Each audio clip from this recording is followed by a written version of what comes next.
مرحبا اسمي عبد الرحمن وأنا مدرس اللغة العربية لغير ناطقين بها ترعرعت في بلد نيجيريا وكنت مدرسا منذ 10 سنوات بعد تخرجي من مركز العربية بدأت بتدريس الطلاب في المساجد والمدارس من درجة الحضانة والابتدائية حتى الثانوية.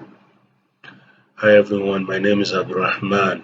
I'm a teacher of the Arabic language and I'm from Nigeria. I've been a teacher of the Arabic language for more than 10 years now, and I teach with precision, with articulation of the Arabic letters, and I have reached the level of Thanawi, which is the senior secondary level of spoken Arabic for native speakers. I look forward to being your teacher. I urge you to try me as your tutor of the Arabic language, and I guarantee a great learning experience. And I also teach with a very simple manhaj. I hope to see you online. Have a nice day, everyone. Bye.